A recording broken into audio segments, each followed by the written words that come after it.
Elon Musk, il me fait marrer à vouloir envoyer les gens sur Mars. Mais en fait, moi, avant d'aller sur Mars, je veux juste pouvoir me déplacer comme tout le monde, tu vois. Une personne qui est donc à mobilité réduite et qui plus est en fauteuil roulant, si elle a 300 mètres à faire, par exemple, il suffit qu'il y ait un petit 30 cm non accessible, une marche qui n'est pas franchissable et les 300 mètres deviennent inaccessibles. La dépendance vécue dans le corps, en fait, c'était quelque part quelque chose de très beau parce que ça ouvrait un espace très privilégié pour la rencontre et pour la relation à l'autre.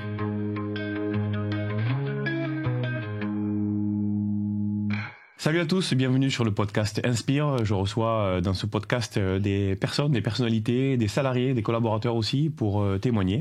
Vous le savez, c'est la continuité de mon parcours professionnel. Je dirige une entreprise adaptée qui s'appelle Trèfle Restauration. Je fais des petites cantines, des petits food corners dans les entreprises. Et donc une entreprise adaptée, c'est une entreprise qui reçoit et qui accueille et qui recrute des personnes en situation de handicap. Et dans la continuité, pour donner la visibilité sur le sujet, pour donner de l'inspiration, j'ai créé cette émission. Et aujourd'hui, j'ai l'honneur de recevoir Charlotte. Charlotte, bienvenue. Charlotte Deville-Moret. Salut Ghislain. Je suis ravi de t'accueillir, tu as un parcours incroyable. Toi, tu m'éclates parce que tu es multi-startupeuse, multi-entrepreneuse, auteur, enfin ouais, tu as plein de qualités. Charlotte, si tu peux commencer par te présenter rapidement. Donc Charlotte Deville-Moret, j'ai 34 ans. J'ai toujours été en fauteuil et ça fait maintenant 10 ans que je suis entrepreneur. J'en suis à ma deuxième entreprise. Moi, mon truc, c'est la mobilité des personnes en fauteuil. C'est mon combat, c'est ce qui m'anime. Et en parallèle de ça, j'aime bien écrire aussi. Donc, je suis écrivaine, j'ai publié 2 livres. Et j'ai la chance d'avoir à mes côtés un super chien que j'espère on n'entendra pas pendant l'émission. Si on ronfle, bon. C'est ça. C'est pas toi, j'espère que c'est vraiment qui t'aurait endormi. Mais voilà. Et j'ai aussi un chien d'assistance, un handi-chien, qui me permet d'être très autonome dans ma vie, en plus de toute l'aide humaine dont j'ai besoin. Et voilà. Bon, incroyable, un parcours top, ça va être un super podcast. Alors, commencez déjà par liker et vous abonner avant d'oublier, comme ça vous soutenez la chaîne et puis ces messages-là. Donc, avant de parler de ton parcours pro qui est hyper riche et en tant que chef d'entreprise, c'est hyper inspirant, je voudrais qu'on reparle effectivement de ton engagement sur la mobilité et même l'accessibilité. Tu nous fais marrer, des fois tu fais des vidéos, alors je sais que c'est pas le but, c'est pas de faire marrer, mais la façon dont tu le tournes, il y a une espèce de fraîcheur, une espèce de style, et tu avais notamment fait sur l'aéroport là, un truc mémorable. En fait, ça fait longtemps que je fais ça. J'ai commencé à parler un peu des sujets liés à l'accessibilité quand j'avais 21 ans, donc en 2011. Et en fait, mon parti pris, c'était de dire, en fait, les gens qui sont pas confrontés au handicap se rendent pas compte que on a des obstacles dans notre quotidien qui, pour eux, sont pas du tout des sujets. Et c'est, pour moi, le plus parlant, c'est de se dire, bah voilà, en fait, un restaurant où il y a 3 marches, si j'ai un pote qui va au restaurant et que je lui dis, ah, t'es allé dans un resto, c'était cool, c'était accessible, il comprend pas du tout ma question. Et souvent, les gens sont incapables de se dire, attends, mais je sais pas, est-ce qu'il y avait des marches? Alors que pour moi, c'est un critère qui est hyper important et qui est vraiment central dans mon quotidien parce que ça définit, en fait, tout mon parcours. Et du coup, voilà, je m'étais dit, il faut que je raconte aux gens que, en fait, c'est un parcours du combattant. Quand tu as un handicap, quel qu'il soit. Moi, c'est la mobilité réduite, mais voilà. Et on voit pas du tout l'environnement de la même manière. Non, et on n'est pas câblé pareil du tout. Et je voulais raconter ça, et surtout, je voulais le faire avec humour. Déjà, je pense que ça me ressemble. C'est assez naturel pour moi. Et surtout, je trouve que c'est un super moyen aussi de faire de l'autodérision. Et l'autodérision, je trouve que ça permet de mettre tout le monde au même niveau. Ça brise les tabous, tu vois, il n'y a plus de gêne, on se prend plus la tête. Exactement. On rigole un bon coup ensemble. Et je trouve que ça crée une connexion qui est, du coup, assez efficace pour pouvoir aussi parler des sujets de fond malgré tout. Et c'est vrai que donc, j'ai commencé avec un blog qui s'appelle Willcome. Je l'écris moins maintenant. Puis en plus, les formats où on peut évoluer, machin.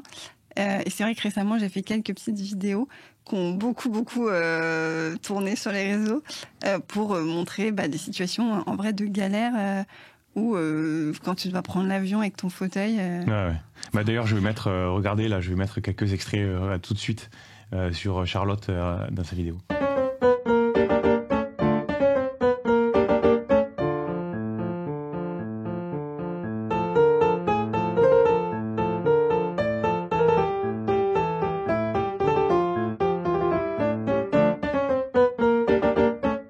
Donc c'est un beau message que tu fais passer. Ben, d'ailleurs, pour l'accessibilité, tu sais que pour trouver le studio, alors on remercie ceux qui nous accueillent ici aujourd'hui puisqu'ils ont tout prévu, même si c'est pas facile dans la région parisienne.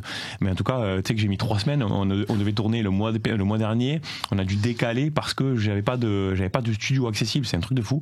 Mon assistante, elle s'est arraché les cheveux. Elle a fait un travail incroyable. Elle nous a trouvé cet endroit qui est top, voilà, qui est accueillant. Mais c'est vrai que c'est difficile. Merci à vous deux déjà, c'est trop sympa. Non, mais avec plaisir. Mais c'est pas évident, on s'en rend pas compte et tu fais bien de faire passer ces messages. Toi, donc en résumé, ce que tu veux faire passer comme message, d'ailleurs j'avais fait aussi une vidéo là-dessus, c'est que une personne qui est donc à mobilité réduite et qui plus est en fauteuil roulant, si elle a 300 mètres à faire, par exemple, il suffit qu'il y ait un petit 30 cm non accessible, une marche qui est pas franchissable et les 300 mètres deviennent inaccessibles. En gros, tu peux pas aller à l'endroit et c'est ça qui est dommageable. En fait, c'est vraiment un obstacle qui peut être rédhibitoire et souvent les gens, je pense que c'est pas du tout de la mauvaise volonté de la part des gens, le manque d'accessibilité. Il y en a peut-être un peu, mais globalement, c'est pas la majorité. Juste, les gens se rendent pas compte. Moi, la réponse typique qu'on me fait quand j'appelle un endroit pour savoir si c'est accessible, c'est « Ah non, désolé, il y a 2 marches, mais vous inquiétez pas, on pourra vous aider, on va vous porter. » Et en fait, non, les gens, ils se rendent pas compte. On peut pas porter un fauteuil, on peut pas porter un fauteuil électrique. Mon fauteuil, il fait 200 kilos, il est pas fait pour être porté. C'est juste pas possible. Et en fait, il faut vraiment repenser l'environnement et surtout quand c'est accessible pour une personne à mobilité réduite, mais c'est tellement plus confortable pour tout le monde en fait, tu vois. Mais, toi, si t'étais arrivé avec tes valises, t'aurais été, tu vois, t'aurais galéré avec un studio avec plein de marches et tout. C'est vraiment l'accessibilité. Ça concerne pas que les personnes avec un handicap, en fait, ça bénéficie au plus grand nombre. Bien sûr, mais il y a un gros défaut de connaissance de ce que ça veut dire l'accessibilité et même ce que c'est le rapport au fauteuil roulant pour les personnes. Tu vois, des fois, sur LinkedIn notamment, je publie beaucoup de choses et je publie aussi sur ce qu'on devrait apprendre à l'école et de définir ce que c'est vraiment un fauteuil, notamment comme tu dis électrique ou autre, c'est hyper important. En fait, ça paraît idiot comme ça, comme je le dis, mais le rapport au fauteuil roulant qu'ont les gens, c'est simplement quand ils ont vécu eux-mêmes ou pour un proche une expérience, par exemple à l'hôpital, où on les a mis sur un fauteuil où ils se sont fait pousser pendant 2 jours ou 3, non mais tu vois. Et donc ça implique 2 choses. Le premier, c'est que on a un accompagnement spécifique pendant cette période-là, et 2, on a le sentiment qu'il y a toujours un accompagnant qui pousse avec une personne qui est pas dans son état. C'est pour ça aussi que des fois, quand tu arrives à un endroit public, on va s'adresser à l'accompagnant et non pas à toi en direct. Ça c'est ça rend ouf. Voilà. Mais ça, tu vois, c'est le rapport au fauteuil roulant, c'est qu'il y a plein de gens qui savent pas ce que ça signifie, comment c'est ta vie au quotidien. Donc c'est aussi pour ça qu'on fait cette émission, tu vois, c'est pour donner de la visibilité, regarder aussi tout ce que tu fais et notamment toi qui as un parcours professionnel donc incroyable, hyper rempli, on va en parler, c'est le but. Donc toi, je crois que tu as commencé à entreprendre à 23 ans, il y a un peu plus de 10 ans. Il y a 10 ans. Ouais, c'est ça. Tu as créé une première boîte qui s'appelle Willy's. Willy's, exactement. En fait, moi, j'avais commencé à travailler après mes études. J'ai fait des études de communication. Et j'avais commencé... Ça se voit. C'est vrai. Et j'avais commencé à... Nul n'est parfait. Et j'avais commencé à travailler en agence de pub, donc rien à voir. Et assez vite, je m'étais dit, wow, c'est hyper stimulant comme environnement. Et j'ai beaucoup de chance parce que j'ai réussi à faire un super parcours d'études supérieures dans des grandes écoles, malgré mon handicap, tu vois. Donc c'était quelque chose qui était... dont je me disais, il faut que j'en prenne soin. Il faut que... Là, j'ai été embauchée direct. J'ai même pas galéré à chercher du taf et tout, alors que on sait que l'emploi pour les personnes avec un handicap, ça peut être un énorme sujet. On en parle beaucoup d'ailleurs sur cette chaîne-là, on en parle beaucoup. Alors toi, on ne va pas en parler puisque toi, tu as trouvé la solution, tu as créé ta boîte comme ça. Ouais, mais en fait, c'était aussi un peu inattendu de créer ma boîte alors que j'étais embauchée. Et quelque part, j'étais sur des rails, tu vois. J'étais un peu à l'abri, j'étais embauchée dans une grosse agence de pub, etc. Mais je me disais, en fait, la pub, c'est très cool, mais beaucoup de ressources humaines, financières, etc., destinées sur des trucs qui me paraissaient pas hyper vitales et pas forcément bons pour la société. Et je m'étais dit, ok, moi j'ai envie de consacrer mon énergie et tu vois ma force de travail et mon énergie vitale, tu vois, à quelque chose d'utile et de bénéfique à la société. Avoir de l'impact. Ouais. J'ai envie de me sentir utile et en fait, on n'est jamais mieux servi que par soi-même. C'est vrai, tu vois. Et moi, j'ai besoin de trouver une solution pour pouvoir faciliter mes déplacements avec mon fauteuil. Et du coup, si j'arrive à trouver une solution qui, moi, me rend service, en fait, ça va aussi rendre service à toutes les personnes qui vivent la même situation que moi. Ouais. Et du coup, c'est comme ça que, à 23 ans, j'ai quitté mon boulot. Alors, tout le monde a flippé en mode, mais t'es malade, pourquoi tu fais ça? Et j'ai créé cette entreprise, Wheelies, qui est le premier site de location de voitures aménagées pour les personnes en fauteuil entre particuliers. C'était l'époque où il y avait beaucoup d'économies collaboratives qui commençaient à voir le jour. Ce qui n'est plus trop le cas ou... Si, mais il y a eu un gros boom. Maintenant, on est habitué. Mais à un moment où d'un coup, tout est sorti d'un coup. Même l'outillage, tout ça, il y avait des sites pour tout. Il y avait beaucoup d'applications comme ça, des mises en relation. Je pense qu'il y en a beaucoup qui n'ont pas survécu. Et puis maintenant, je pense que ça fait plus partie de notre quotidien. À l'époque, c'était assez nouveau.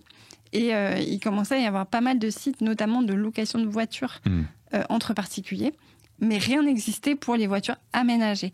Or, en vrai, la voiture, quand tu es en fauteuil, c'est encore plus important pour toi que quand tu n'es pas en fauteuil parce que tu n'as pas d'alternative. Les transports en commun, ils ne sont pas accessibles ou très difficilement. Tu ne peux pas prendre un taxi ou un VTC ou machin. Tu peux pas prendre du vélo, évidemment, quand tu es en fauteuil. Du coup, vraiment, tu es très dépendant de la voiture. Et les voitures aménagées, c'est des voitures qui coûtent très cher. Tout le monde n'a pas la chance de pouvoir être propriétaire. Et alors, moi, j'ai la chance, j'ai une voiture à Paris. Mais quand je me déplace en train, il y a plein de fois où j'ai dû renoncer à me déplacer parce que je n'avais pas le moyen de me déplacer sur les derniers kilomètres de la gare jusqu'au lieu où j'allais. Et je m'étais dit, un jour, j'étais invitée au mariage d'une de mes copines, du coup, à cette époque-là, tu vois, à 23 ans, dans le sud de la France. Et elle avait été super sympa parce que, pour le coup, elle avait vraiment fait gaffe dans sa recherche de lieux, d'organisation, etc., que tout soit accessible en termes de bâti, tu vois. Donc, le lieu de la réception est accessible, etc. En fait, c'était un peu frustrant parce que le seul truc qui me manquait, c'était le moyen de me déplacer pour aller de la gare jusqu'au lieu du mariage. Impossible de trouver. Et là, je me suis dit, c'est trop bête, il y a forcément quelqu'un d'autre dans la région, en fauteuil, qui a une voiture aménagée, qui s'en sert pas, et qui pourrait me la louer ou me la prêter le temps que moi je puisse me déplacer. Et là, je me suis dit, en fait, c'est ça qu'il faut faire. Il faut créer cette communauté de propriétaires de voitures avec des rampes ou des postes de conduite adaptés qui pourront du coup se louer leur voiture entre eux. Et c'était assez marrant parce qu'au début, je l'ai imaginé quasiment exclusivement à destination des personnes en situation de handicap. Et en fait, très vite, je me suis rendu compte que plus de la moitié, voire les 2/3 des demandes, c'était pour des personnes âgées. Parce que je n'avais pas anticipé, tu vois. Oui. Moi, j'avais pensé un peu un truc qui me ressemble. Et en fait, non. En fait, les personnes âgées, elles sont dans la même situation que moi en termes de mobilité réduite. Mais je pense aussi de beaucoup d'autres types de handicap. On a un peu tendance à isoler, enfin c'est peut-être pas le sujet, là je réponds pas à ta question, mais c'est pas grave, je fais une petite digression. Je trouve qu'on a vachement tendance à isoler les problématiques et les sujets handicap, personnes âgées, même dans la manière dont est construite la politique, tu vois. C'est pas les mêmes interlocuteurs, c'est pas les mêmes aides, c'est jamais les mêmes mondes, alors qu'en fait les besoins d'une personne âgée, c'est beaucoup les mêmes que ceux d'une personne en situation de handicap, en termes de perte de mobilité, en termes de perte de sensorialité aussi, en termes de perte de capacité cognitive. Il y a plein de sujets où en fait on a besoin des mêmes solutions d'accessibilité. Et là, pour la mobilité réduite, moi je l'ai vraiment appris à mes dépens, mais du coup c'était super parce que ça a rendu service à beaucoup plus de gens que ce que je croyais. Et donc du coup voilà, Wheelies, c'est une boîte que j'ai développée pendant 8 ans. J'ai monté toute une équipe, j'ai levé des fonds. Au début, voilà, comment t'as fait? C'est en gros, t'as cette idée c'est suite au mariage vraiment, voilà, c'est le déclencheur. Ok. Là, tu remontes chez toi et tu dis bon, mais qu'est-ce que tu fais là? Tu vas sur internet, tu cherches, tu vois si ça existe. Je vais sur internet, et je me dis attends, on va regarder les sites comme Drivey à l'époque, Wicar et tout. Est-ce que je peux pas trouver une voiture aménagée? Non, ça n'existe pas, mais c'est fou. Mais en fait, il faut que ça existe, ça va trop bien marcher. Alors par contre, moi, je suis pas du tout développeur. Voilà, c'est ce que j'allais te dire, parce que là, du coup, tu crées un business sur lequel l'idée est top, comme tous les CEO, les présidents, on a tous des idées géniales, mais après, derrière, techniquement, il faut une solution. Donc, tu fais quoi? Tu cherches un développeur? Comment ça marche? Ouais, j'en ai parlé à un pote qui, lui, avait déjà monté sa boîte, qui m'a un peu expliqué les bases de comment tu gères bien une association, comment tu te répartis les rôles, le capital avec ton associé, des trucs très pratiques. Moi, je connaissais pas trop. Pas du tout, parce que j'ai pas fait d'école de commerce, j'ai pas fait de droit, enfin, tu vois. Mais j'ai beaucoup aimé apprendre Tu vois, en faisant, je trouvais que c'était hyper enrichissant. Donc en fait, dès le début, toi, tu es en train de dire que tu pars sur un schéma d'association. En gros, tu dis pas je vais recruter, non, tu pars dans l'idée que tu veux faire ça avec quelqu'un. Ouais, okay. Je me dis, faut pas être tout seul. Et surtout, la valeur ajoutée de quelqu'un sur le site internet, elle va être quand même super importante. Capital, ouais. Je trouve que c'est juste de partager le capital, tu vois. Et d'être deux. Puis c'est un peu le modèle classique où tu as le CTO, le CEO. Voilà. Et donc, j'ai écrit sur mon blog pour dire, bah voilà, je quitte mon boulot dans la pub, je me lance dans l'entrepreneuriat. J'ai une super idée, je cherche un associé, informaticien, un développeur. Voilà. Donc j'en ai rencontré plusieurs, il y a pas mal de gens qui m'ont répondu. Et en fait, je suis tombée sur un associé, mon futur associé, qui m'a dit, en fait, je comprends hyper bien le besoin, parce que moi, j'habite à Paris, il n'est pas en situation de handicap, mais son meilleur pote est en fauteuil et habite dans les Vosges. Et quand il vient à Paris, il ne sait jamais comment accueillir son pote jusqu'à chez lui. Et du coup, il m'a dit, je vois trop bien l'idée. Et rien que pour pouvoir te louer ta voiture à toi à Paris, je veux qu'on fasse ce site pour que mon pote puisse venir chez moi et que tu me loues ta voiture. Donc, c'était quelqu'un qui était sensible, qui comprenait le besoin, tu vois, et le pourquoi il fallait faire cette boîte. Et donc, on a commencé tous les deux. Mais d'ailleurs, c'est souvent le cas, mais souvent les personnes qui s'impliquent, tu vois, au niveau entrepreneurial ou dans leurs actions, c'est souvent des personnes qui sont touchées de près ou elles-mêmes. Bon, c'est pas mon cas. Très souvent, on me pose la question, oui, mais pourquoi on veut qu'à chaque fois je raconte une histoire ou autre. Mais moi, je pense qu'il faut pas qu'on se limite à ça, tu vois. C'est pas parce que t'es pas touché que tu dois pas t'en occuper, parce que le handicap, on ne le choisit pas, qu'il soit de naissance ou accidentel. On choisit pas, je vais faire ça. Tu vois, tu peux choisir d'être végane, mais tu peux pas choisir un handicap et ni d'en avoir ou pas, tu vois. Donc, je trouve qu'il n'y a pas besoin de ça, tu vois. Il faut. Alors, je pense qu'on a tendance à dire ça. Mais toi, c'était pas un prérequis. C'était pas un prérequis non plus quand tu cherches l'associé, voilà. Okay. C'était pas un prérequis. Il se trouve que je pense qu'en fait, ce qui est important quand tu entreprends, on a tendance à dire un peu ça, et je comprends que toi, tu ressens pas ce besoin-là, mais je pense qu'en général, les gens disent ça parce que quand même, quand t'es entrepreneur, t'as intérêt à avoir une motivation à toute épreuve, et je pense qu'il faut que ce soit une cause ou une mission qui te tienne aux tripes, tu vois, parce que quand même, faut être capable de déplacer des montagnes. Oui, mais l'un n'empêche pas l'autre. Non, n'empêche pas. Je pense que c'est plus facile. C'est peut-être plus facile quand c'est hyper ancré profondément en toi, mais je pense que c'est pas du tout le cas, tu vois. Non, c'est pas le cas. Mais moi, j'ai invité n'importe qui à se pencher sur la cause et à regarder l'injustice, la discrimination, les difficultés à l'emploi, etc. Pour, franchement, la motivation, elle arrive tout de suite. Moi, on m'a invité à travailler sur le sujet quand j'ai vu comment ça se passait, les difficultés à l'emploi, etc., qui sont le cas pour tous, mais là, qui sont multipliées, même l'accessibilité, tu vois. Là, pour chercher un studio, j'ai expliqué la galère. Et effectivement, ce que tu racontes pour se déplacer, nous, c'est facile. Le déplacement, ce matin, j'avais le choix, j'avais le tram, le bus, le métro, le bus, le Uber, le taxi, enfin j'ai plein de solutions. Toi, zéro de ces solutions ne sont applicables. Donc en fait, quand on se rend compte de tout ça, on se dit qu'il faut œuvrer, qu'il faut bosser.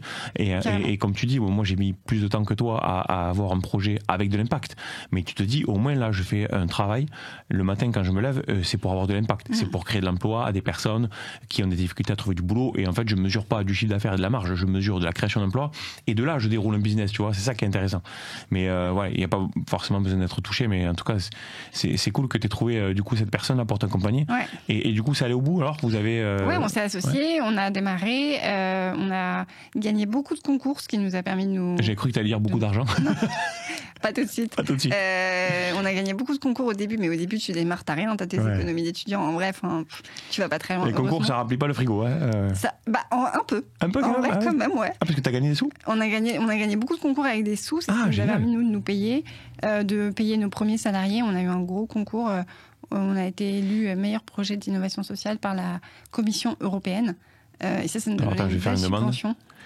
Jean-Louis, on a gagné beaucoup de trophées nous aussi, mais tu m'avais jamais fait gagner des trophées avec des sous, donc s'il te plaît, Traiteur Gras et Trèfle, inscris-les à des trophées où il y a des sous maintenant. Parce que nous, on a une collection sur l'étagère aussi, mais on n'a pas de sous. C'est sûr que ça aide pour démarrer.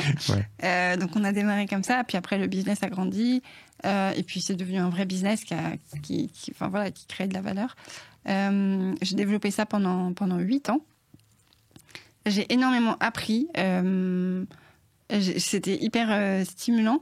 Après, je me suis aussi rendu compte que, en fait, moi, ce qui m'animait, c'était vraiment la création, la phase de démarrage, quand c'est hyper instable, que tu es en stress tout le temps et qu'il faut craquer l'allumette et se mettre autour de la table des bonnes personnes, ça j'adore, mais avec un énorme niveau d'incertitude quand même, parce que c'est inconfortable le début. Mais en fait, moi, c'est ça que j'aime. Après, quand ça roule un peu plus et que tu rentres plus dans une phase de gestion, moi, c'est moins mon truc. Et du coup, je me suis moins épanouie dans le second temps de la boîte. Et du coup, c'est la raison pour laquelle j'ai décidé de la revendre. Donc, j'ai vendu à APF France Handicap, qui a repris Willis. Et j'étais contente qu'ils le reprennent parce que ils protégeaient, ils étaient vraiment garants de protéger la dimension collaborative de Willis. Et c'est vrai que j'avais créé une marque qui était très identifiée dans le milieu de la mobilité, du handicap, qui était une belle marque, en plus comme on avait pas mal de visibilité. Et c'est vrai qu'il y avait des gens qui pouvaient être tentés de racheter cette entreprise, mais pour les mauvaises raisons. Ouais. Un peu pour des histoires de communication, racheter un marque, voilà, exactement. Et ça, pour moi, c'était inenvisageable. Et APF France Handicap, ils sont vraiment... Je pense que c'est très lié aussi à leur culture associative. Ils étaient vraiment très conscients de l'importance de la communauté, du côté collaboratif. Et du coup, ils avaient à cœur de le protéger. Donc, c'est pour ça que je leur ai confié les rênes. Et j'ai fait une petite pause pour me ressourcer. Et en fait, ça n'a pas duré très longtemps. Parce que un ancien presque concurrent de cette époque-là m'a appelé pour me dire « Charlotte, je démarre une boîte. Ça fait des années que je rêve de bosser avec toi, que je regarde ce que tu fais, etc. On s'attaque à un énorme sujet. C'est la mobilité verte qui n'est pas accessible. Ouais, exact. Et on s'attaque à la voiture électrique qui n'est pas accessible. Donc c'est un projet de fou. Et là, surtout, à nouveau, tu retombes dans la création de projets, tout ça. Voilà, parce que comme beaucoup de CEO, tu as l'idée, ce qui te plaît, c'est le début. Après, dès que tu rentres dans la routine un peu gestion, donc c'est ce que tu as nué. Et là, donc à nouveau, on repart sur un projet à fond. Exactement. Et je me dis, voilà, là, ça correspond à ce que j'aime en termes de stade d'entreprise. Ça correspond à mon domaine d'expertise en termes de secteur, tu vois, la mobilité réduite. Donc là, tu parles de New Wave, c'est ça ? Oui, exactement. Du coup, on a créé New Wave, N-E-W-A-V. En fait, c'est un acronyme New Wave. Ça veut dire en anglais New Electric Wheelchair Accessible Vehicle. Et en fait, on va rester sur New Wave. Ouais, on va rester sur New Wave. Mais souvent, les gens disent New Wave, machin. Non, nous, c'est New Wave. Il y a un petit piège. Et en fait, New Wave, l'idée, c'est de développer des solutions business pour rendre la voiture accessible aux personnes qui en ont le plus besoin. Et c'est les personnes à mobilité réduite qui ont le plus besoin de la voiture. Et du coup, on a plusieurs sujets et plusieurs business. Dans New Wave, on a un gros sujet qui est un projet industriel où en fait on se dit la voiture électrique telle qu'elle est conçue aujourd'hui de manière générale partout, en fait c'est une énorme régression. Ouais, bah oui. Pour la mobilité plus haute, des personnes. C'est ça ? Plus haute. En fait, les voitures avant, les voitures thermiques, pour les rendre accessibles aux personnes en fauteuil, on doit les découper. Ouais. Donc, c'est de la carrosserie. Ouais. On découpe les voitures, notamment pour pouvoir abaisser le plancher, mettre un sol plus bas pour qu'il y ait la hauteur de mettre une personne dans son fauteuil avec une rampe. Ça, c'est possible sur des véhicules thermiques. Alors, ça a un coût énorme. Et honnêtement, c'est scandaleux. On jette 40% des voitures neuves à la poubelle. Ça coûte énormément d'argent aussi de réaménager une voiture. Donc, c'est pas pensé pour à la base. Pour que ceux qui nous regardent comprennent, en fait, c'est tous les véhicules spéciaux. On parle même de la police, les pompiers, les camions frigos dans les traiteurs, tout ça. En fait, ce qu'il faut comprendre, c'est que, en fait, on n'achète pas au constructeur un véhicule qui est tout prêt, qui est aménagé. En fait, on achète une voiture normale chez le concessionnaire, et en fait, on passe par un carrossier spécialisé, on appelle ça, qui lui va transformer le véhicule. Et c'est tous les métiers comme ça, les ambulanciers, etc. Exactement. Donc, on achète des châssis, et même si après derrière il faut tout découper et reconstruire, c'est ce qui se fait. Alors moi j'ai un voisin qui fait ça justement, qui est spécialiste et donc c'est incroyable parce qu'effectivement on achète la voiture normale et après on vient tout enlever, etc. Et c'est même le cas, tu sais, qu'on achète les voitures de place. Les gens pensent qu'on achète une voiture de place, pas du tout. On achète une voiture 5 places et sauf qu'on passe par un carrossier qui vire les banquettes, etc. alors qu'on jette ou qu'on garde de côté, mais en tout cas on vire tout pour après remettre ça. Et donc dans l'accessibilité c'est exactement pareil. On déconstruit tout ce qui a été construit pour retravailler. Il n'y a pas de création dès le début. Non, il n'y a pas de création dès le début et donc déjà ça pose un problème Je pense que ça pose un problème en termes de ressources, de temps, d'argent aussi. C'est quand même en dépit du bon sens ce qu'on fait. Mais à la limite, ça avait le mérite d'exister et ça rendait l'accessibilité quand même possible. En revanche, les nouvelles voitures électriques, et demain, en vrai, toutes les voitures seront électriques, tu vois. On y va, le thermique, il est en train d'être interdit partout.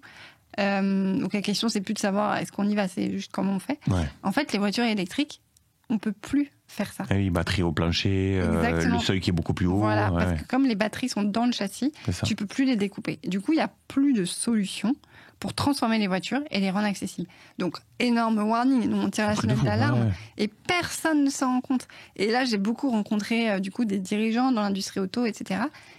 C'est vraiment une boulette, quoi. Ils n'ont pas pensé. Ça n'a pas du tout été anticipé. Une fois de plus, c'est parce que les gens ne se rendent pas compte. C'est sous-traité, c'est toujours des circuits parallèles. Donc en fait, c'est pas intégré en amont. À la réflexion. Et là, c'est quand même très contraignant parce qu'il n'y a pas de solution. Donc on a un gros sujet New Wave qui est du coup pouvoir créer la première voiture électrique qui sera accessible pour les personnes en fauteuil. Créer carrément. Ouais, carrément. Donc là, je suis face à bientôt un constructeur automobile. Ouais. Bravo. Alors, on fait pas ça tout seul, on fait ça avec des gens qui savent faire. Nous, on a une grosse expertise et on travaille, on essaie de se positionner là où chacun a le plus de valeur ajoutée dans la chaîne. Donc, on fait pas ça tout seul. Ça reste quand même un gros défi. Mais du coup, on travaille sur un projet de conception de voiture pour pouvoir créer non seulement la première voiture électrique accessible, mais aussi, du coup, la première voiture qui aura été conçue nativement pour être accessible. Donc ça, c'est gros sujet numéro 1. C'est énorme. Et là, du coup, vous êtes passé par une étude de marché, il y a un besoin qui est vraiment identifié, tout ça, comme une... le besoin, il est identifié à fond parce qu'il n'y a plus de voitures demain. Donc là, vous prenez le marché aujourd'hui du thermique transformé, en vous disant que potentiellement, si demain vous créez une voiture électrique qui peut être adaptée, en fait, finalement, vous allez récupérer tout ce marché, quoi. Tout ce marché. Mais les carrossiers, ils n'ont pas réfléchi à tout ça, tous les spécialistes. Si, mais en fait, ils savent pas forcément. Ils savent pas. Oui. Enfin, eux, ils sont très inquiets en se disant, mais nous, notre métier, il est menacé parce qu'en fait, demain, il n'y a plus de voitures thermiques à transformer. Donc, en fait, c'est une grosse menace pour eux. Ouais, il y aura plus le marché de l'occasion, mais pas plus, quoi. Mais le marché de l'occasion, il est en tension de folie. Une voiture aménagée, il y en a tellement peu et la demande est tellement forte qu'il y a une tension de folie sur le marché de la voiture aménagée d'occasion. Et les prix, ils restent super hauts. Il n'y a pas assez d'offres. La capacité de production, elle est très limitée. Il y a une énorme demande et la demande est de plus en plus grande que, déjà, d'une part, la population est vieillissante. Donc, il y a toutes les personnes âgées qui ont besoin, qui se retrouvent en fauteuil ou à mobilité réduite et qui ont besoin de se déplacer. Et en plus, je pense qu'il y a un phénomène de société un peu culturel où, comme la société est de plus en plus inclusive et prône l'accessibilité, et c'est bien et heureusement, les gens qui avant n'avaient pas l'habitude de se déplacer, aujourd'hui, pour eux, c'est normal de se déplacer. Et c'est très bien. Et il faut que ça continue. Et du coup, il y a aussi un besoin, un rapport à l'usage qui augmente parce que les gens à mobilité réduite, en fait, veulent se déplacer comme tout le monde et il faut qu'ils se déplacent comme tout le monde. Donc, il y a un peu un double phénomène qui fait qu'il y a une énorme demande. Et surtout, une voiture qui est conçue pour être très accessible, en fait, ça rend service à plein d'autres gens. Ça rend service aux familles nombreuses, aux gens qui ont besoin de déplacer des valises, des poussettes, des vélos, qui veulent partir faire du camping, j'en sais rien. Mais un véhicule qui est pensé pour respecter les besoins des utilisateurs les plus limités en termes de mobilité, ça rend service à plein d'autres gens. Et c'est vrai qu'il n'y a pas grand monde qui en parle de ça. Non, c'est complètement oublié. Les gens ne se rendent pas compte, c'est un vrai sujet. Mais en fait, je pense qu'il y en a beaucoup qui sont concernés, mais on n'en parle pas trop. D'ailleurs, ça m'intéresserait dans les commentaires que vous disiez si vous êtes touché de près ou de loin par justement des personnes âgées à proximité ou des personnes en situation de handicap qui sont concernées par cette mobilité. Ça pourrait donner du grain à moudre de la matière, dites-nous. Parce que, en fait, je pense que le besoin existe, mais c'est comme souvent, il est invisibilisé ou silencieux. Et en réalité, quand tu fais ton étude, tu te rends compte que c'est un gros sujet, c'est ça ? C'est un gros sujet. Si on fait rien, demain, il n'y a plus de voiture. En fait. Donc, oui, c'est un gros sujet. Et donc, on fait ça, New Wave. Donc, ton ambition, c'est à la fois de travailler sur la construction de ce véhicule. Donc, il y a cette activité. Ouais, il y a cette activité qui est pas c'est une activité un peu challenging quand même. Mais ça en est où aujourd'hui, on a trouvé des super partenaires avec qui travailler. Il faut des sous. Je peux pas donner de nom, Ouais. il faut des sous. Ouais. Donc un de nos défis, c'est aussi de lever de l'argent, convaincre les bons partenaires, aller jusqu'au bout. Des projets industriels, c'est très long. C'est pas du tout la même temporalité que les startups. T'es pas du tout agile, enfin t'es moins agile quand t'es sur un projet industriel que quand t'es dans une startup qui fait du numérique. Le rapport au temps est très différent. Donc c'est très intéressant aussi de découvrir ça. Et là, juste, j'imagine que ton modèle économique, ça va être à la fois donc, de vendre l'automobile, mais aussi de proposer du leasing entre particuliers. Tu vas reprendre cette idée collaborative ou pas? Ou peut-être tu peux pas par rapport à l'ancienne boîte, mais... Alors, en fait, c'est pas... On a un sujet de leasing, il s'articule pas comme ça avec le sujet voiture. En fait, on s'est dit, bon, la voiture de demain, il faut qu'elle soit accessible physiquement, mais il faut aussi qu'elle soit accessible financièrement. C'est pas le tout d'avoir une voiture bien pensée. Il faut que le prix soit le plus démocratisé possible, démocratique possible. Et enfin, accessible, en fait. Et on a aussi identifié que le leasing, qui concerne aujourd'hui, je crois qu'aujourd'hui, la moitié des acquisitions de voitures, c'est en leasing. Donc, sur le marché grand public. Donc, c'est quand même un phénomène de masse. Les personnes avec un handicap n'ont pas accès au leasing. Parce qu'en fait, les leasers, les établissements financiers, savent pas du tout quoi faire d'un dossier comme le mien. Si moi, demain, je vais voir une boîte qui fait du leasing en disant, je voudrais avoir une voiture aménagée, mais mensualisée, plutôt que de l'acheter cash, on va me dire, je sais pas quoi faire. Ils savent pas quoi faire. Pourquoi? Parce que... la valeur de rachat. Le marché, en fait, il y a plein de sujets. Oui, c'est ça, ouais. En fait, déjà, les acteurs traditionnels ne savent pas évaluer la solvabilité des clients avec un handicap. Et tout de suite, ils se disent « Oula, mais les personnes handicapées, elles n'ont pas d'argent, ça va être une galère, elles ne sont pas solvables, on ne va pas prêter de l'argent à une personne qui n'est pas solvable. » Pourquoi ils viennent mettre du handicap là-dedans? Je ne comprends pas. Pour moi, tu es chef d'entreprise, tu gagnes ta vie. Mais en fait, ils se disent problématique de santé, santé fragile. Donc, qu'est-ce qui se passe s'il y a un problème de santé et qu'elle rend sa voiture avant la fin du contrat? Qu'est-ce que je fais d'une voiture aménagée? Comment je vais la recaser dans le circuit? Je ne maîtrise pas le circuit de distribution. C'est un circuit de distribution spécialisé, la voiture aménagée. Donc, comment je calcule sa solvabilité? Je ne sais pas. Comment je remets la voiture? Comment je refous la voiture? Je ne sais pas. Et surtout, ce n'est pas les mêmes valeurs résiduelles, ce n'est pas les mêmes valeurs économiques sur le marché de l'occasion que pour une voiture normale. Alors, ce qui est une erreur, parce que de ce que j'ai vu, ça décote beaucoup moins un véhicule aménagé. Donc, en gros, le leaser se pose un problème qui n'existe pas. Se pose, tant mieux pour nous. Mais c'est un peu comme les vannes. Tu sais, les Volkswagen et tous ces trucs-là. Là. En fait, en gros, la décote classique, si tu suis l'Argus d'une voiture classique, c'est au bout de 3-4 ans, elle vaut la moitié de sa valeur. Mais ces véhicules aménagés, ils perdent que 20 ou 30%. Et les véhicules aménagés pour les personnes à mobilité réduite, c'est pareil, ça perd 20-30%. Il y a encore des fois. Très peu de valeur. Oui, parce qu'il y a les délais, il y a le prix qui est prohibitif à neuf et tout ça. Donc, en fait, il se pose un problème qui n'existe pas. En fait, c'est pas du tout la même valeur qu'un Argus, parce que tu as tout l'aménagement qui est à compter en plus. Et puis, comme il y a pénurie d'offres et énorme demande, forcément, c'est pas la même décote. C'est pas la même décote. Donc voilà, ils savent pas gérer. Du coup, personne ne fait de leasing pour les personnes en fauteuil, alors que pourtant, tu pourrais dire, justement, la voiture aménagée, ça coûte plus cher qu'une voiture normale. Peut-être il y a des gens, ils ont moins de ressources. Il y a quand même un niveau de vie qui est inférieur en moyenne sur la population en situation de handicap. Donc, il faut que ce soit ces gens-là qui, en priorité, aient des facilités financières pour pouvoir accéder à la voiture aménagée. C'est pas le cas. Et en plus, on a vachement parlé du leasing social. Là, ça revient un peu sur le tapis, mais l'année dernière, il y a eu un gros programme national porté par Emmanuel Macron de leasing social. Ok, mais en fait, est-ce que quelqu'un juste sait que le leasing n'est pas inclusif du tout? En fait, c'est un leasing exclusif qu'on a. Le social, mais on parle simplement de pauvreté, ou en tout cas de difficulté à l'accès au crédit, mais pas d'inclusion, etc. Et alors que les deux, tu vois, peuvent être très liés. Et voilà. Donc, on a aussi cette activité de rendre la voiture accessible financièrement. Et là, on a créé, du coup, la première offre de leasing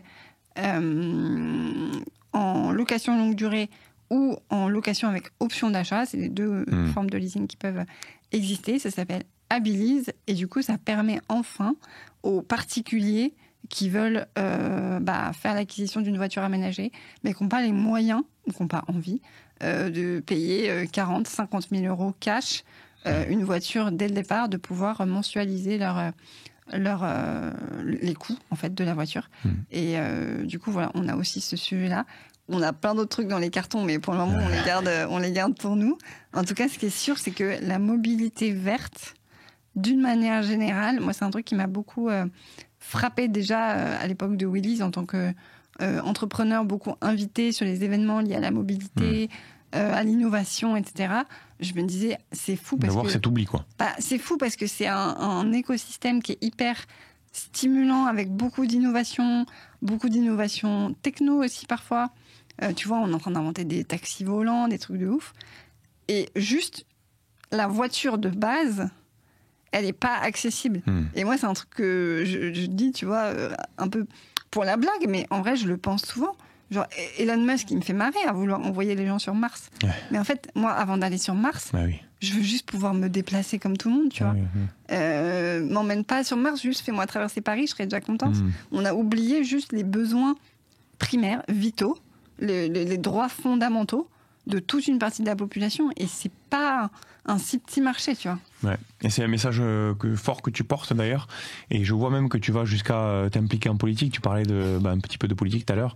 J'ai vu qu'en juin, tu t'es même présenté aux élections législatives. Ouais, ça. Ouais. Alors, sans parti, sans étiquette, toi, tu y allais juste pour. YOLO. Alors d'ailleurs, on a quelques images de toi en campagne. Regardez Charlotte qui fait sa campagne pour les élections.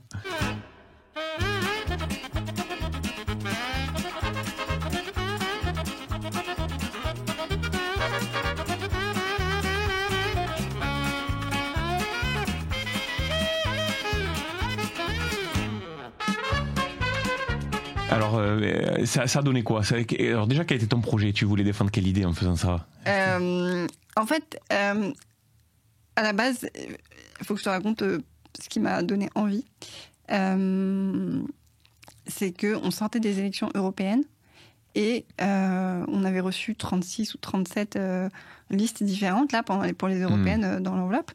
Et moi, j'avais été vraiment un peu consternée de voir que sur les 37 listes, il n'y en avait que 2 qui faisaient mention du sujet handicap. Et ce n'étaient pas des grosses listes, tu vois, c'est des petites listes. Et je m'étais dit, c'est vraiment un sujet... En vrai, tout le monde s'en fout, quoi. Ouais. Ça me rend dingue. Comment c'est possible? En vrai, c'est quand même... On rappelle les chiffres, hein. 12 millions de personnes concernées en France, 10 millions qui ont un handicap invisible. Enfin bon... on parle pas de 100 000 personnes, tu vois, et où on se battrait, non. On parle de quand même... Et surtout, je me disais, c'est marrant parce que les hommes et les femmes politiques, ils sont toujours à essayer d'aller trouver des électorats, tu vois, à se mettre un peu dans la poche et tout. Là, juste, les gars, vous avez un électorat de 12 millions de personnes, sans compter les aidants, sans compter les personnes âgées. En vrai, on arrive à quoi? Presque la moitié de la population. Juste, ton électorat va pas chercher loin, il est là, tu vois. Et il y a tellement de matière, il y a tellement de sujets, tu vois, que c'est riche sur le plan politique aussi. Et donc ça m'avait déjà un peu chauffé. Les européennes, on sortait des européennes au moment de l'annonce de la dissolution et donc des nouvelles législatives. Et en fait, je me suis dit, mais en fait, tu sais quoi, j'ai rien à perdre. En vrai, vraiment rien à perdre. J'ai eu un petit moment de folie. C'était pas du tout prévu, j'ai jamais imaginé ça dans ma vie. Mais juste, je me suis dit, vas-y, tu sais quoi, en vrai, la campagne, elle va durer 15 jours. J'ai pas de parti.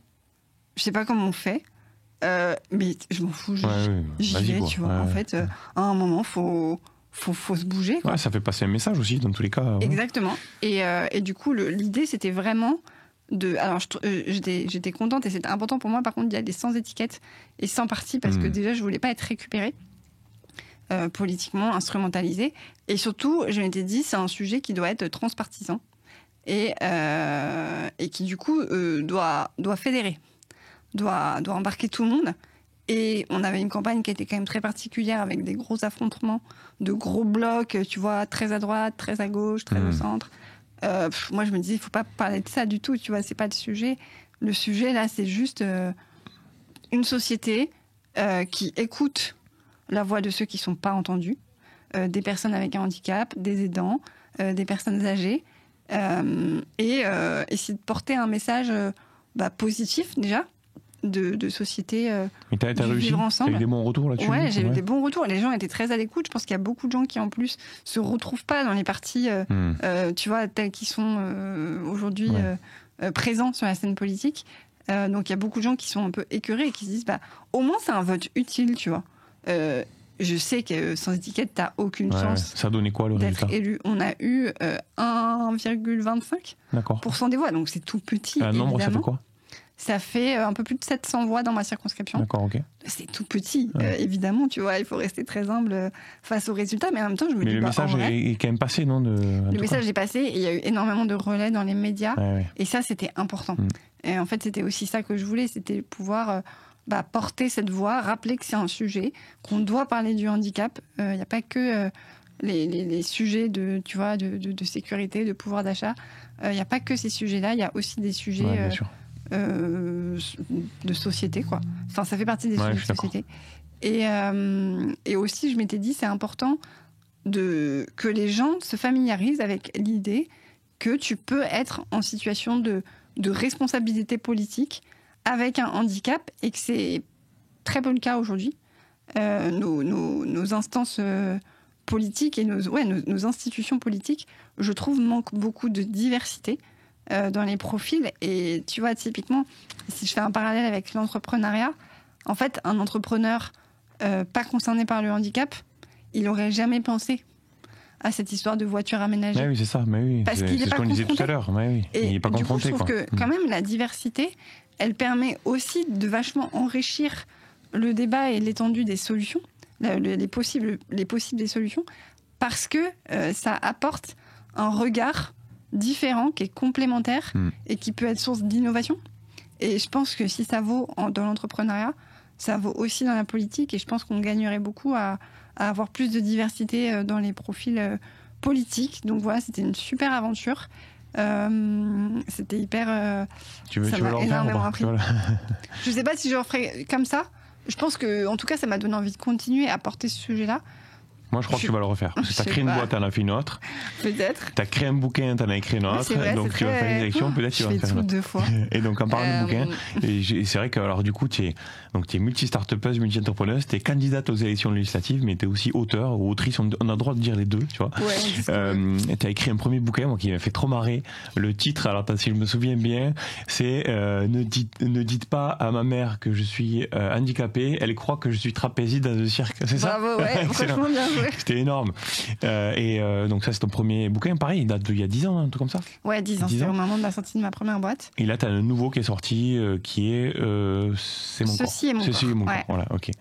Ceci est mon corps. Mais alors, c'est incroyable parce que, tu vois, quand on discute avec toi, les boîtes, les projets, tout ça, en fait, il y a un truc dont on n'a pas parlé, mais c'était une personne handicapée. Mais on a fait oublier. En fait, tout ça pour dire que en fait, il y a une possibilité, à partir du moment où tu as l'adaptation, à partir du moment où tu as la possibilité de faire, tu peux faire des choses incroyables et mille choses. Et je le vois moi au quotidien, que je vois quand je recrute des salariés, donc des collaborateurs, moi, plus de la moitié chez moi sont des personnes handicapées. En fait, une fois qu'ils ont l'adaptation au poste ou l'aménagement, et des fois il n'y a même rien à faire si ce n'est de la considération et un management bienveillant, en fait, ils font des merveilles, quoi, et aussi bien que les autres. En fait, voilà, c'est ça qu'il faut bien comprendre. Voilà. Une fois que tu as une bonne mobilité, une bonne accessibilité, plus rien ne m'arrête. Ouais. Donc là, ton bouquin, le deuxième, il est accessible où? Il est sur. Il est disponible partout, dans toutes les librairies. Ceci est mon corps. Ceci est mon corps, c'est paru chez Grasset. Le premier aussi, toujours dispo? Ouais, toujours dispo. Il est en poche, le premier. Le deuxième, il n'est pas encore sorti en poche, mais il devrait sortir au printemps en poche. Et le premier, c'était un livre un peu de témoignage, un peu autofiction aussi, où je racontais plutôt mon parcours d'accès aux études, et notamment à quel point mes parents ont dû se battre pour me permettre d'être scolarisée en milieu ordinaire, ce qui n'était pas le cas à l'époque, parce que j'étais avant la loi. Toi, t'es avant la loi 2005, c'est ça? Ouais. Et puis toi, on n'en a pas parlé non plus, mais ton handicap, il est de naissance, il y a une maladie, c'est ça? Oui, exactement. C'est une maladie neuromusculaire, génétique, de naissance, donc j'ai jamais marché. J'ai toujours été en fauteuil, et du coup, j'ai voilà, c'était très compliqué pour mes parents. Ils ont beaucoup dû se battre pour me permettre d'être scolarisée. Pour eux, ils se sont toujours dit, notre fille, ok, elle sera en fauteuil, mais on veut qu'elle puisse aller à l'école comme tout le monde. Ouais. On veut pas qu'elle soit dans un truc spécialisé. On veut qu'elle puisse avoir les mêmes rêves, les mêmes aspirations et qu'elle fasse un parcours le plus normal possible. Et ça, c'est vrai que c'est quelque chose que j'ai vraiment reçu dans mon éducation. J'ai des frères et sœurs qui, eux, sont pas handicapés. Et on a été élevés vraiment pareil. J'ai pas été surprotégée, tu vois. Quand j'avais 16 ans et que je voulais sortir chez mes copains le soir, mes parents ils me disaient, sors, mais par contre, tu te démerdes, tu rentres en RER, tu vois. Et il y a peut-être des gens qui vont être choqués, mais en fait, c'est comme ça qu'il faut faire. Il faut nous permettre. Enfin, moi, heureusement que mes parents m'ont fait prendre conscience que j'allais devoir me débrouiller dans ma vie et que c'était bien et que je serais fière de pouvoir me débrouiller. Donc, c'est le premier livre, c'est un peu rapport à l'éducation, à l'accès aux études. Et le 4 spatio-temporel, c'est 6 mois de stage dans une agence de pub à la fin de tes études. Donc avec beaucoup de situations, tu vois, parfois un peu maladroites, cocasses, avec pas mal d'humour, sur les gens qui peuvent avoir dans l'entreprise des comportements hyper maladroits, qui savent pas trop comment gérer le handicap et tout. Donc ça, c'était le premier sujet, premier livre. Et le deuxième, donc longtemps après, mon éditeur, il a attendu longtemps avant que je lui rende mon deuxième manuscrit. On peut pas tout faire, on peut pas avoir les sociétés. Ah ouais, non, c'est clair. Entre deux, j'ai pris le temps de l'écrire. Et sujet hyper différent. Ceci est mon corps. Je pense un sujet plus profond, plus intime, qui est le sujet de la dépendance à l'autre quand t'as pas l'usage de ton corps.